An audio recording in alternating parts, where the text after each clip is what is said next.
Hey, trotamundos, ¿qué tal? Yo soy Kurenai y aquí venimos a hablar de libros.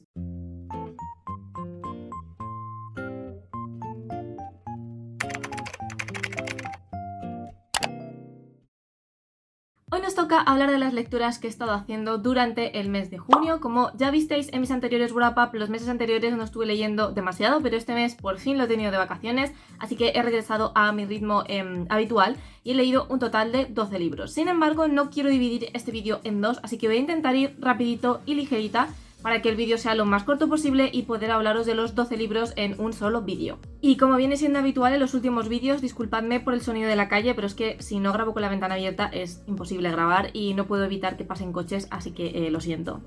El primer libro que me terminé durante el mes de junio fue Venganza para víctimas de Holly Jackson, la tercera y última parte de la trilogía Asesinato para principiantes. Recordad que en esta trilogía tenemos como protagonista a la adolescente Pippa, que en el primer libro se dedica a resolver un asesinato que la policía supuestamente ya había resuelto, pero Pippa no estaba de acuerdo con esa resolución y creía que habían cogido al culpable equivocado. A raíz de encontrar al verdadero culpable de ese homicidio, Pippa adquiere cierta relevancia y la gente le pide que resuelva casos o misterios que a lo mejor la policía no ha resuelto bien o de los que la policía no ha querido encargarse. En este tercer libro las cosas cambian un poco y vemos que es Pippa la que tiene problemas porque empieza a darse cuenta de que hay alguien que la está acosando y al tirar del hilo se da cuenta de que su acosador puede que esté relacionado con ciertos asesinatos que ocurrieron en la misma zona años atrás. Con esta trilogía yo he tenido un problema y es que siento que el primer libro es de 5 estrellas, pero conforme hemos ido avanzando la calidad de los libros ha ido decayendo. El segundo libro me gustó menos que el primero porque sentí que era un poco repetir la fórmula y que la historia no tenía tanto enganche o era tan adictiva como la del primer libro. Y este tercer libro es el que menos me ha gustado de todos porque no me ha convencido la trama, no me ha convencido el misterio que hay que resolver, no me ha convencido tampoco el personaje de Pippa. Además, ya el planteamiento del libro es bastante absurdo porque Pippa precisamente se ha hecho famosa por ser capaz de resolver asesinatos, crímenes o misterios que ni siquiera la propia policía ha conseguido resolver de manera satisfactoria. Entonces no entiendo muy bien por qué alguien que conoce a Pippa desearía acosarla sabiendo que tarde o temprano Pippa va a descubrir a esa persona. No sé, en general siento que la trama no ha estado muy bien llevada, no me ha gustado cómo la autora ha resuelto ciertas cosas. Ya digo que el comportamiento de Pippa tampoco me ha gustado, las decisiones que ha tomado, cómo ha terminado resolviendo las cosas. Me ha parecido que todo estaba muy cogido por los pelos, que no es la Pippa que conocimos en el primer libro, que yo entiendo que ha cambiado mucho a lo largo de la trilogía porque al fin y al cabo ha tenido que vivir momentos bastante impactantes y bastante traumáticos en su vida, pero siento que todos los principios que guiaban a este personaje y todos los principios por los que ella decidía precisamente involucrarse en estos casos aquí se han disuelto por completo y la verdad es que estoy un poco decepcionada porque siento que el cierre de la trilogía no ha estado a la altura de lo que yo esperaba. Igualmente os recomiendo muchísimo el primer libro, Asesinato para principiantes, pero que tengáis en cuenta que el segundo y el tercero para mi gusto baja bastante de calidad. Seguimos con Fenris el Elfo, la cuarta parte de Crónicas de la Torre de Laura Gallego. Este libro es una especie de spin-off donde tenemos como protagonista a Fenris el Elfo, que es uno de los personajes principales de la historia. Entonces lo que hace Laura Gallego en este libro es hacernos un recorrido desde que Fenris nace hasta que llega a la torre a estudiar magia. Objetivamente hablando, este es el mejor libro de los 4, es el que mejor está escrito, el que tiene una trama más compleja, en el que Laura se dedica más a desarrollar a sus personajes, a profundizar en sus inquietudes, en sus deseos, en sus miedos, y en ese sentido sé y soy consciente de que es el mejor de la tetralogía, pero no es el libro que yo más he disfrutado porque sí que es verdad que el personaje de Fenris me gusta mucho, pero no es mi personaje favorito y tampoco es un personaje que me entusiasme lo suficiente como para que yo tenga un verdadero interés en leerme un libro acerca de su historia. Es verdad que el libro está bien, que se lee rápido, que como ya digo, se nota muchísimo la evolución que tiene Laura a lo largo de estos 4 libros porque este es objetivamente, literariamente el que está mejor en todos sus aspectos, pero como Fenris tampoco es un personaje que me llene tanto o tampoco es uno de mis personajes favoritos, pues es un libro que sí, que he disfrutado, que me ha gustado muchísimo, pero que en mi opinión no es mi favorito.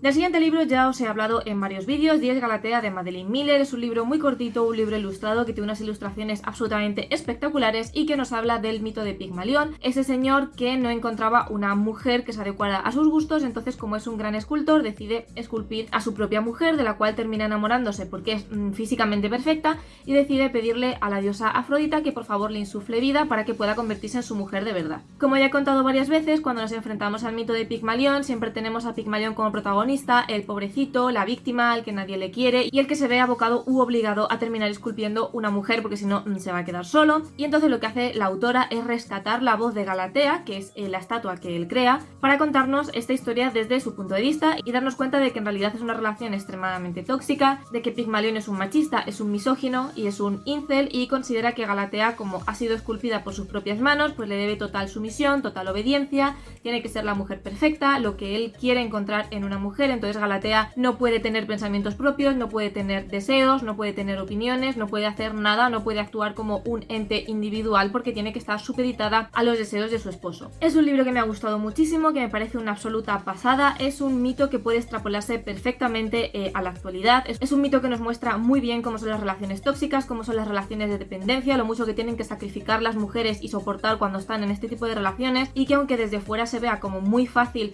y muy evidente lo que tiene que hacer una mujer para salir de ese entorno, una vez nos metemos en los pensamientos de la propia mujer, en este caso de Galatea, nos damos cuenta de que no es tan sencillo. Nunca dejaré de recomendar a Madeline Miller, y si no habéis leído nada de ello, os recomiendo empezar por Galatea, más que nada porque es una historia súper cortita. Por fin me puse al día con Heartstopper y me leí el cuarto volumen, Más que palabras. En este volumen la relación ya comienza a ponerse un pelín turbia, y es que empiezan a acechar a los protagonistas, que son Nick y Charlie, problemas como problemas mentales, problemas de salud, trastornos alimenticios, en fin, que aunque los 3 primeros tomos, bueno, 2 y medio, lo que nos presentaba era una relación bastante idílica y bastante bonita entre estos dos personajes, pues al final Alice Oseman nos presenta a estos personajes como si fueran personas de carne y hueso, que sufren lo mismo que personas de carne y hueso, y en este caso pues tenemos trastornos alimenticios y, como ya he dicho, problemas de salud mental. Me gusta muchísimo cómo trata la autora este tema, la delicadeza con la que lo hace, la manera en que lo muestra, y lo que más me gusta y lo que más destaco de este tomo es algo que yo critico muchísimo en otras novelas donde el protagonismo lo tiene el romance, y es que el amor no lo puede todo. De hecho, en este tomo hay una de las conversaciones más bonitas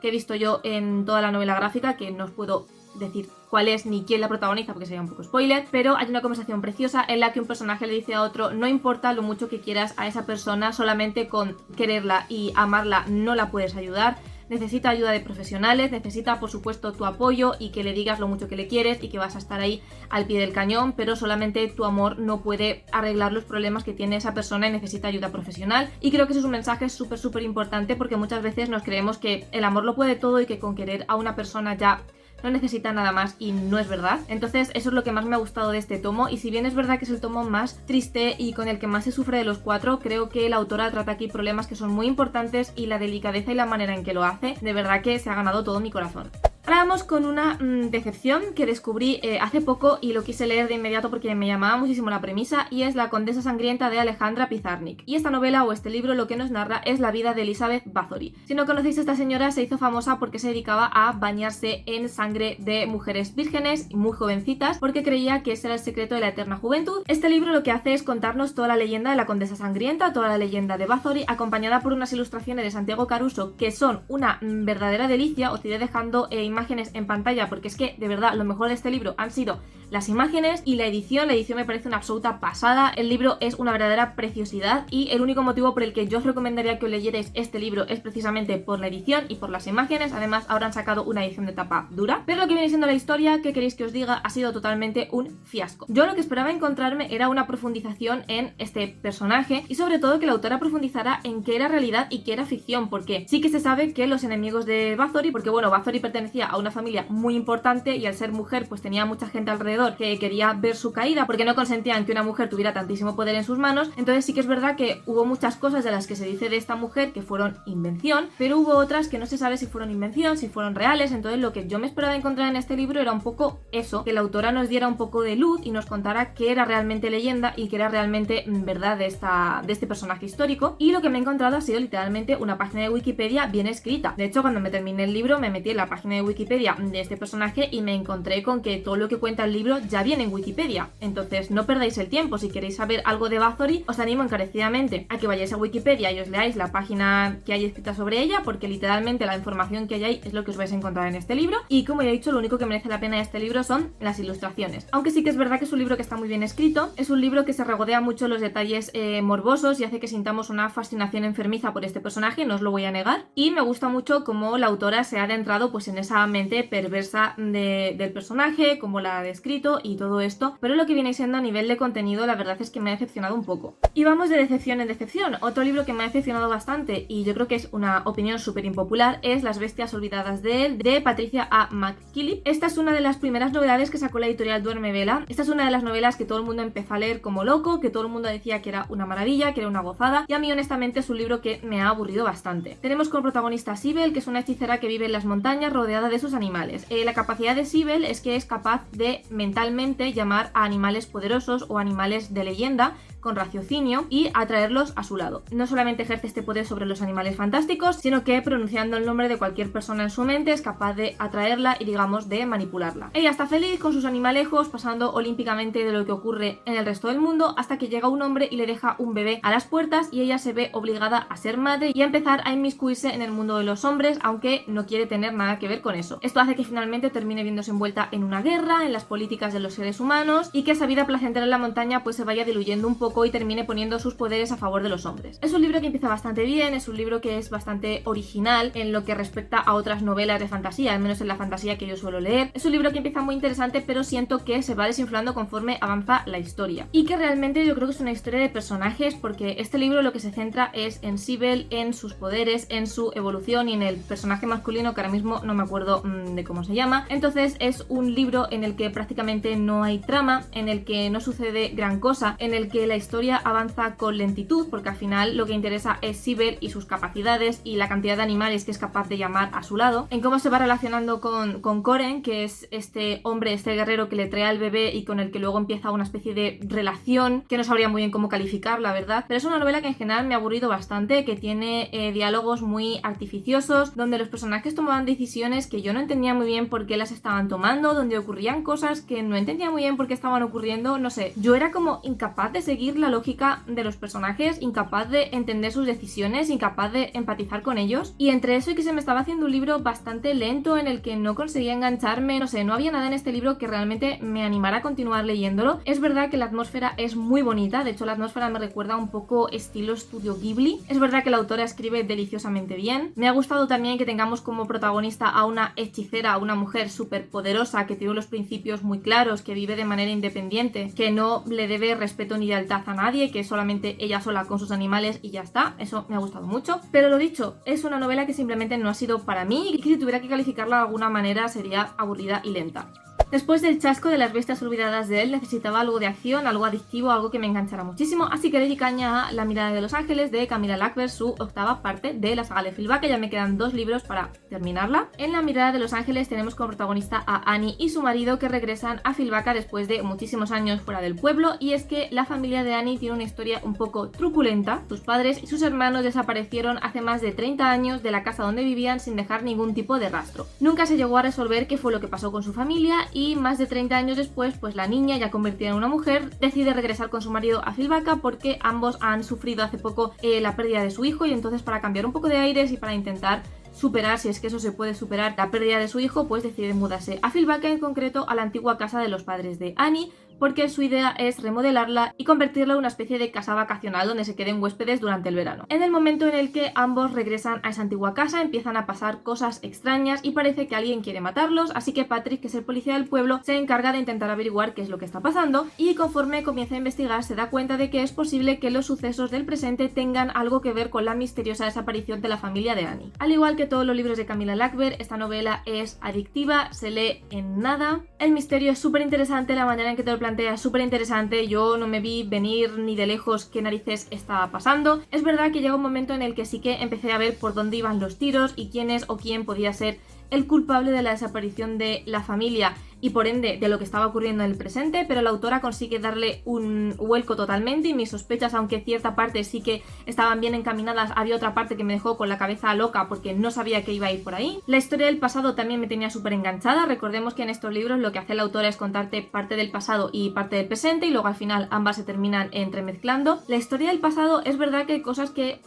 que se las podía haber ahorrado porque realmente no aportaban demasiado a la trama, pero como me estaba gustando tanto y me tenía tan enganchada, pues me daba igual. Mi único pero con este libro y con los libros anteriores es, como siempre, la manera en que la autora trata a sus personajes femeninos, que me chirría un poco porque al final Erika, que es la esposa de Patrick y que empezó siendo la protagonista de esta saga, pues al final se ha terminado viendo recluida a esposa, madre y poco más, y cuando intenta meter sus narices en los casos que investiga su marido, pues al final me termina pareciendo un personaje pedante, insoportable y que se mete en un montón de líos innecesarios. Entonces bueno, Erika es un personaje que me saca un poco de quicio y que no me gusta mucho cómo lo ha tratado la autora. Y luego lo mismo, hay temas como el machismo, la depresión y temas así un poco más delicados que digamos que aunque la autora los trata bien, no los trata, digamos, como debería tratarlos, por así decirlo, pero también es verdad que estos libros están escritos hace bastante tiempo, entonces bueno, me parece bastante importante que la autora trate estos temas en unos libros de thriller, aunque es verdad que no les dé el afinamiento que se merecen.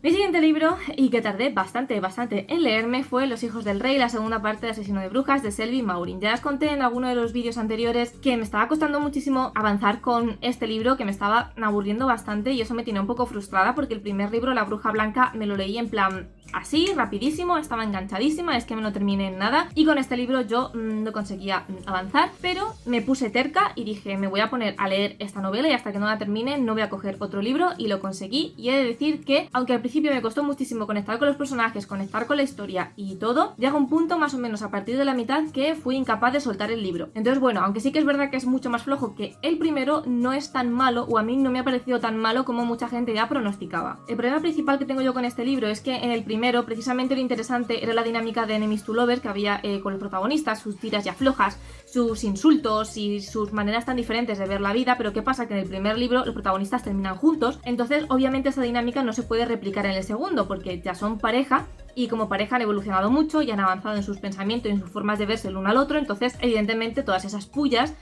no van a estar presentes aquí, y eso pues le ha quitado parte de la magia. Además vemos una importante degradación en los personajes, especialmente en nuestros protagonistas, tanto en Luke como en Rey, y esa degradación, en vez de ser paulatina, es como muy cortante, muy de golpe. El primer libro termina de una manera que, bueno, causa ciertos traumas o ciertos miedos en nuestros personajes, y entonces el segundo libro empieza con nuestros personajes ya muy cambiados a raíz de los eventos ocurridos en el libro anterior, con lo cual a mí no me parece que haya una buena transición, y lo que sucede es que como lector de repente te encuentras a unos protagonistas que no tienen nada que ver con los protagonistas que había en el primer libro, debido a esos eventos traumáticos que suceden al final. Entonces claro, como lector, o al menos para mí, es un cambio muy brusco del primer libro al segundo libro, y eso hizo que no conectara con los personajes, que no los reconociera, que no entendiera por qué hacen lo que hacen, por qué dicen lo que dicen. Pero una vez que ya te acostumbras a estos nuevos fantasmas que acarrean los protagonistas, pues es más fácil seguir un poco el libro. Al igual que pasaba en la primera parte, esta segunda parte es un libro claramente de personajes. Lo que pasa es que aquí el horizonte se expande y entonces la autora no se centra solamente en los dos protagonistas, aunque siguen siendo los narradores principales, sino que también se centran en el resto de personajes secundarios que los acompañan, como Coco, Ansel, Madame Labelle, etc. Entonces conocemos mucho mejor al resto de personajes secundarios, cosa que se agradece, y también conocemos mucho mejor cómo funcionan las brujas, cómo funciona el sistema de magia, cómo funcionan las criaturas sobrenaturales que pueblan este universo. En este sentido, siento que es un libro más complejo que el primero, lo que pasa es que es un libro mucho más lento, porque de lo que se trata aquí es de desarrollar la mentalidad de los personajes, apenas hay trama, apenas suceden cosas. Aún así, ya digo que las últimas páginas me engancharon bastante, porque es cuando se concentra toda la acción y cuando empezamos a ver un poco cómo se ponen en marcha todos esos planes que han estado haciendo durante el resto del libro, y es verdad que el final me pareció un poco flojo. Más que nada porque el final del primer libro me pareció espectacular, me pareció muy impactante, y siento que el final del segundo no ha estado a la altura del final del primero. Eso sí, el libro tiene lo suficiente como para que yo tenga ganas de empezar con la tercera parte, y espero que la tercera parte sea mejor del segundo, o que por lo menos esté a su altura. El siguiente libro que me leí fue El gato que amaba los libros, de Sosuke Natsukawa. Nuestro protagonista se llama Rintaro, que acaba de sufrir la pérdida de su abuelo, que era la única familia con la que estaba viviendo desde que sus padres murieron, y entonces Rintaro, que es simplemente un chaval de instituto, se ve en la tesitura de tener que hacerse cargo de la librería de segunda mano de su abuelo hasta que por fin pueda mudarse con su tía y empezar su vida de nuevo en otro lugar. Un día, estando tranquilamente en su librería, delante de Rintaro aparecerá un gato que habla y que le dice a Rintaro que necesita su ayuda para salvar libros. No le dice exactamente en qué consiste, solamente que tiene que irse con él a una especie de laberinto fantástico donde tiene que dedicarse a rescatar a los libros. Este libro es de realismo mágico y se le recomienda a todas aquellas personas que sean amantes de los libros, y la verdad es que es un libro que he disfrutado muchísimo, porque si te gusta la lectura, si te gustan los libros, si te gusta la literatura, es un libro que va a gustarte sí o sí. Mi único problema es que es un libro demasiado clasista, en el sentido de que solamente se mencionan obras importantes o relevantes de la literatura, lo que viene siendo clásicos, y por la manera en que el autor te habla de estos libros o por la manera en que el autor te habla de los libros en general, da la sensación de que las únicas lecturas válidas o de que los únicos lectores válidos son aquellos que leen estas obras magnas de la literatura. Otros motivos por los que pienso esto es porque salvar los libros para el gato y para este niño lo que significa es hablar con cierto tipo de lectores que tratan los libros de una manera determinada. Entonces, tanto el gato como el niño consideran que esa manera de tratar los libros no es adecuada y que si eres un buen lector y que si amas los libros, tienes que tratar los libros o ver los libros de una determinada manera. Y en el momento en el que te salgas de ese parámetro, ya no eres un amante de los libros. Esto también me toca un poco las narices, porque es verdad que las reflexiones que tienes son muy interesantes y que es un libro que te invita a reflexionar cómo eres tú como lector, cómo la gente se acerca a los libros y si hay maneras más válidas que otras de acercarse a la literatura. El pozo que me dejaba al final es el que os he comentado, que si no tratas los libros de una determinada manera o que si te sales de un determinado patrón, entonces ya no eres amante de los libros, ya eres otra cosa. Y eso no me ha terminado de gustar. Que tú te acerques a los libros de una manera no significa que seas peor lector que aquel que se enfrenta a los libros pues de otra manera completamente diferente a la tuya. Entonces, bueno, es un libro que recomiendo, es un libro que me ha gustado, pero que tengáis en cuenta que puede ser un libro un poco clasista y que, bueno, que a veces da la sensación de que el autor considera que hay lectores de primera y lectores de segunda, y eso no me ha terminado de molar un pelo.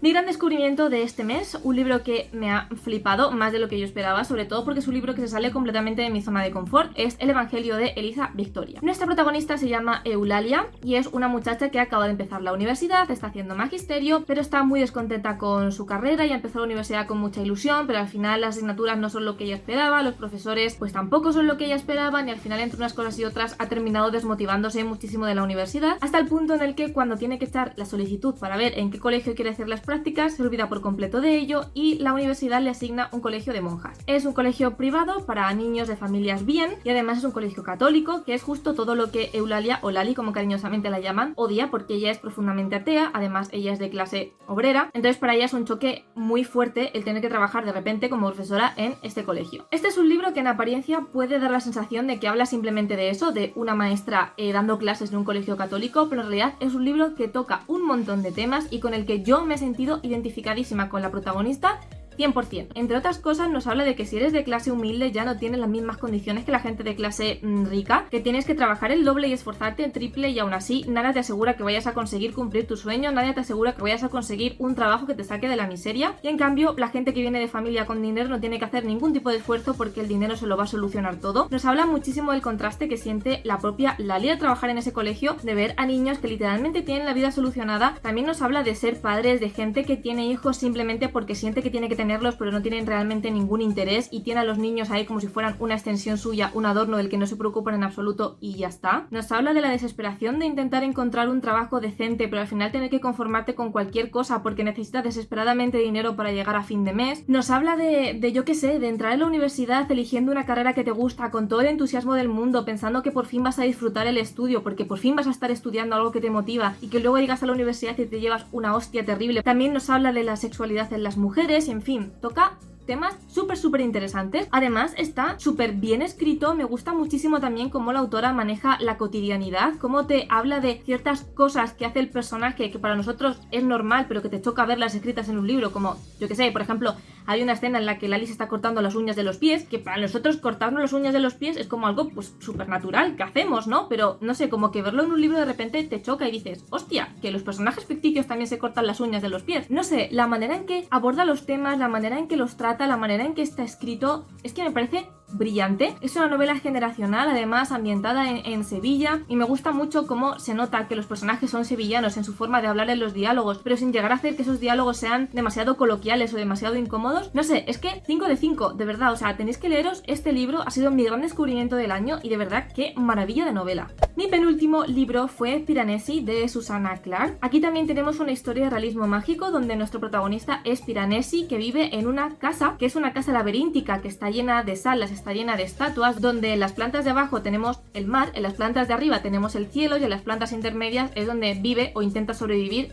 Piranesi. Este libro es un poco complicado de resumir porque tenemos a Piranesi, que es un científico que se dedica a investigar esta casa enorme, sin fin, en la que vive desde un prisma, pues eso, científico, apuntando en sus diarios todas las cosas que va descubriendo, apuntando en sus diarios cómo llegar a cada sala, porque al final es un sitio enorme laberíntico y tiene que saber cómo llegar a cada sitio, dónde poder encontrar comida, dónde poder encontrar refugio. Se dedica a registrar las mareas de las plantas bajas para saber cuándo va a subir la marea, cuándo tiene que cambiarse de sala porque es peligroso. En fin, nos hace como un análisis pormenorizado y muy científico de esta especie de casa en la que vive. Es un libro con el que al principio me costó mucho conectar porque no entendía nada, o sea, no entendía dónde estaba viviendo Piranesi, no entendía si había algo fuera aparte de esa casa, no entendía si es que el mundo era así y solo existía eso y ya está. No entendía cómo Piranesi había llegado ahí, no sé, no entendía nada y eso me estaba frustrando mucho porque yo avanzaba y lo único que encontraba era a Piranesi haciendo cosas en ese sitio y describiéndote cómo era el sitio y hablando con el otro, que es el único otro humano que hay en ese lugar. Entonces yo tenía un montón de preguntas que Piranesi no me respondía porque no sabía responderme, porque lo único que conocía era ese lugar y ya está, y eso me frustraba mucho. Además es un libro que me agobia muchísimo, o sea, me ha agobiado muchísimo leer este libro porque Piranesi está completamente solo, a excepción de 2 días a la semana que se dedica a hablar con esta otra persona, pero está completamente solo en un lugar inmenso, que no tiene límites, que no tiene fin, que es completamente laberíntico, donde todas las salas son iguales, que está lleno de esculturas. No sé, la manera en que la autora te describe este sitio era una mezcla de fascinación y agobio, y cuando realmente empecé a disfrutar de la lectura fue cuando nos empezamos a dar cuenta de que hay cosas que no cuadran, de que hay algo raro, de que está pasando algo con Piranesi, de que está pasando algo con el otro, y a partir de ahí ya empiezas a entender, o la autora empieza a explicarte qué es la casa, quién es Piranesi, por qué Piranesi está ahí, y a partir de ahí sí que empecé a disfrutar más de la lectura, pero es que de verdad los primeros capítulos simplemente era yo sintiéndome absolutamente agobiada. Aún así es un libro que recomiendo mucho, me ha sorprendido y me ha sorprendido para bien. Una vez que superas ese escollo principal ya la historia empieza a coger ritmo, la historia empieza a engancharte, y el hecho de tener que ir resolviendo ahí los pequeños misterios me hacía sentirme mucho más dentro de la trama. Y ya el último libro que me leí durante el mes de junio fue Dame esta noche de Lisa Kleypas. Ha sido mi primer contacto con Lisa Kleypas y he de decir que soy consciente de que no he escogido su mejor novela, pero bueno, era la que tenía a mano. Nuestra protagonista es Adeline, o Adelaine, que vive en Texas con su tía Leah porque perdió a sus padres hace años y desde entonces pues la única familia que ha tenido es su tía. Adeline es una muchacha que lleva una vida completamente normal, trabajando como enfermera, hasta que todo da un vuelco cuando aparezca un hombre llamado Ben Hunter en el pueblo. Ben Hunter es un hombre que hace muchísimos años, hace como 50 años, trabajaba para el abuelo o tatarabuelo, no, para el abuelo de Adeline, y supuestamente fue quien asesinó a su abuelo. A partir del encontronazo que tiene Adeline con este hombre, pasa algo que hace que Adeline viaje atrás en el tiempo, concretamente que viaje 50 años atrás en el tiempo y se reencargue en otra Adeline que existió en su familia hace 50 años. Al principio ya está muy desconcertada, no entiende qué ha pasado, no entiende por qué carajo ha viajado en el tiempo, pero se da cuenta de que en ese momento su abuelo, que en ese instante es realmente su padre, todavía sigue vivo, que Ben Hunter todavía no ha matado a ese señor, y decide que ya que le han dado la oportunidad de viajar hacia atrás en el tiempo, va a intentar que Ben Hunter no asesine a su abuelo, que en ese caso, como ha viajado en el tiempo, sería su padre. A ver, es una novela que tiene sus pros y tiene sus contras. Para empezar, sus pros es que pese a estar escrita en 1990, es una novela de romance que es mucho más moderna y mucho más transgresora que ciertas novelas de romance que se escriben hoy en día, lo cual da que pensar. Es mucho más feminista, mucho más combativa y mucho menos tóxica que muchas novelas que he leído publicadas en el 2020. Obviamente sigue siendo una novela escrita en los 90, entonces pues hay ciertos comportamientos machistas, sobre todo cuando Addie viaja 50 años atrás. Obviamente en el 1830 creo que está ambientada en Texas, en un pueblo lleno de vaqueros, pues los señores de feminismo no tienen ni puñetera idea, entonces pues bueno, tienen sus machistadas y sus red flags, pero bueno, hay que entenderlo en el contexto en el que está ambientada la obra y en el contexto en el que también la obra fue escrita. Los protagonistas me han convencido a medias. Addie y Ben había veces que me caían bien, había veces que bueno, porque Addie sí que es verdad que va de progresista y va de feminista y todo lo que tú quieras, pero a veces es un poco tonta, a veces toma decisiones completamente irracionales, a veces es como, no, yo soy súper mega hiper independiente y no voy a dejar que un macho cabrío me diga lo que tengo que hacer, pero joder, qué bueno está, por favor, empótrame contra la pared. Yo lo entiendo, ¿vale? Porque Ben, el otro protagonista, está de toma pan y moja, pero me molestaba mucho el comportamiento de Addie de, ay, no quiero que te acerques porque eres mi enemigo, por favor, me caes fatal, aléjate de mí, y en cuanto el otro le pone la boca aquí en la oreja, Addie está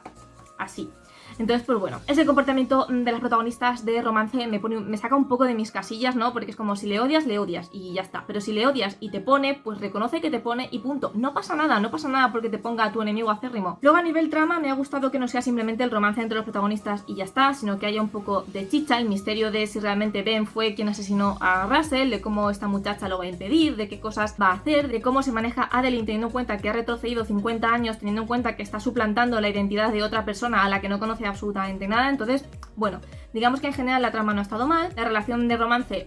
ha tenido sus cositas ahí tóxicas, pero bueno, tampoco ha estado nada mal. Me ha sorprendido también que está muy bien escrito, me ha gustado mucho cómo escribe Lisa Kleypas, me gusta el ritmo que tiene, es una novela bastante ágil, que se lee bastante rápido. Entonces bueno, soy consciente de que no es lo mejor que ha escrito esta autora, pero me ha dejado con ganas de probar algo más de esta autora, sobre todo de leer su saga de La Florero, creo que se llama, que es un poco la más famosa de Kleypas y es la que más recomienda a la gente. También he de decir que las escenas de cama me han dejado un poco frías, ¿vale? Hay algunas escenas que sí que son bastante hot, pero hay otras que me estaban dando un poquito de vergüenza ajena, que yo estaba leyendo así, en plan, por favor, Kleypas, contrólate para no me describas estas cosas de esta manera porque no es sexy, me da cringe, no es sexy. Pero bueno, que en general ha sido una buena experiencia, por fin he leído a Kleypas, creo que entiendo por qué a tanta gente le gusta esta autora y me ha dejado con ganas de leerme algo más de ella y entender ya del todo por qué tanta gente la recomienda en romántica. Así que yo creo que aunque no he elegido su mejor novela para empezar, ha sido una experiencia, bueno, que ha estado bien. Y hasta aquí mi resumen de lecturas del mes de junio. Contadme qué habéis leído durante este mes, si alguno de estos libros lo conocíais, lo habéis leído, lo queréis leer. Si queréis recomendarme algo de Kleypas, estoy completamente abierta a sugerencias. Recordad que podéis seguirme en mis redes sociales, Twitter, Instagram y el blog, donde voy reseñando de una manera mucho más detallada todo lo que leo. Si os ha gustado este vídeo y que no os gusta el contenido de mi canal, no os olvidéis de suscribiros. Os recuerdo que hay vídeo todos los sábados a las 6 de la tarde, hora española. Muchísimas gracias por estar un día más conmigo y nos vemos en el próximo vídeo.